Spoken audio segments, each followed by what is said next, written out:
पास सिर्फ दो ही चॉइस है, मुझे राजी बी आवर फ्रेंड और रिमेन आवर एनिमी एंड सफर।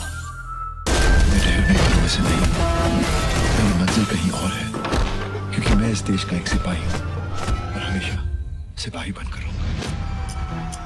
ये कहा तूने? अब तक तूने मेरे सिर्फ एक सिपाही को देश की सेवा का हर्जाना देना होगा। प्रीति को इम्प्रेस कर पाएगा विक्की? प्रीति होगी अब विक्की की साइड। हेलो, मैं हूं Purnima and welcome to Bollygrad studios. हम जितने सुकून से अपने घरों में सोते हैं, जो मर्जी वो काम करते हैं, कभी सोचा है ये आजादी किसकी बदौलत है? कैसे हम ये बेबाक जिंदगी जी पा रहे हैं? जवाब है भारतीय सेना, जिसकी बदौलत हम इतनी आजादी से अपनी जिंदगी जी पाते हैं। भारतीय सेना सर्दी हो या गर्मी, हर मौसम में दिन के 24 घंटे हमारी सुरक्षा के लिए दुश्मन से बॉर्डर पर लड़ने के लिए तैयार रहती है।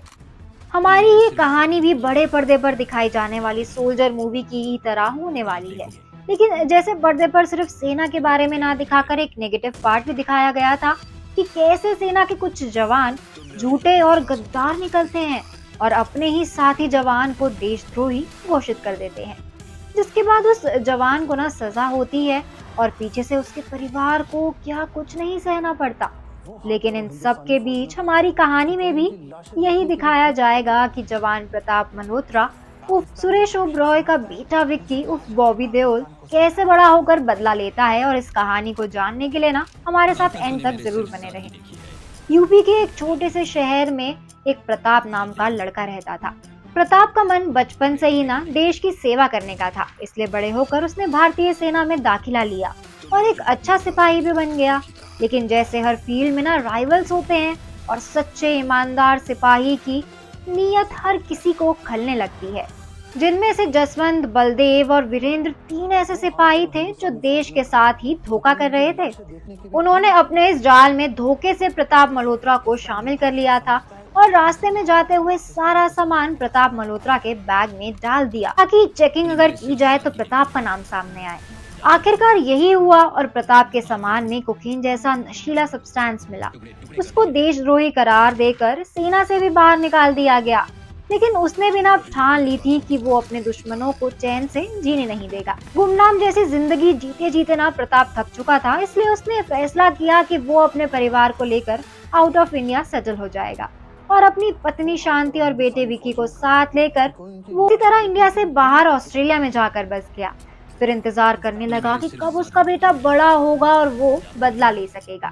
सालों बीत गए और विकी ना अब जवान हो चुका था और थोड़ा बदमाश भी, क्योंकि प्रताप ने ना शुरू से अपने बेटे को बेबाक जीना सिखाया था। एक दिन प्रताप ने विकी को सारी घटना बताई और उससे वादा लिया कि वो उन कमीनों को ना छोड़ेगा नहीं। और ये सब सुनकर विक्की का खून भी ना खौलने लगता है। उसने पूरी तैयारी शुरू कर दी थी इंडिया जाने की, ताकि वहीं जाकर वो उन सबको ना सबक सिखा सके। इसलिए सबसे पहले उसने इंडिया में कदम रखते ही सबकी जानकारी इकट्ठा करना शुरू किया और उसको मालूम हुआ कि जसवंत की बेटी प्रीति मुंबई की किसी कंपनी में काम करती है और विक्की ने सबसे पहले उसको अपनी बातों में लेने का फैसला किया ताकि बाकी लोगों तक पहुंचना थोड़ा आसान हो सके।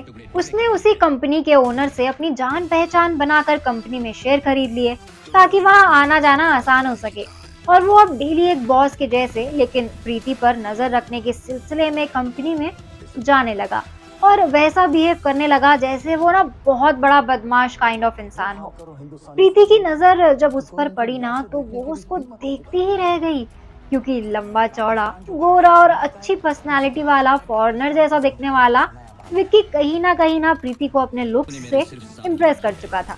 धीरे धीरे उन दोनों की मुलाकात डेली ऑफिस में होने लगी और विक्की अब प्रीति के दिल में ना उतरने लगा था।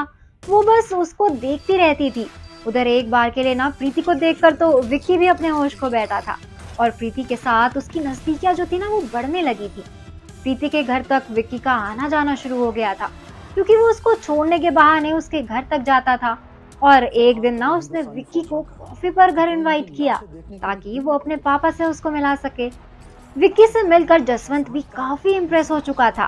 विक्की ने अपनी कंपनी में उसको अपना पार्टनर बनाने का लालच देकर उसको अपनी साइड कर लिया था। आज के लिए बस इतना ही। अब आगे की कहानी जानने के लिए आपको करना होगा थोड़ा इंतजार। ये वीडियो पसंद आया हो तो इसको लाइक और शेयर करें, साथ ही सब्सक्राइब करना ना भूलें बॉलीग्राड स्टूडियोज को।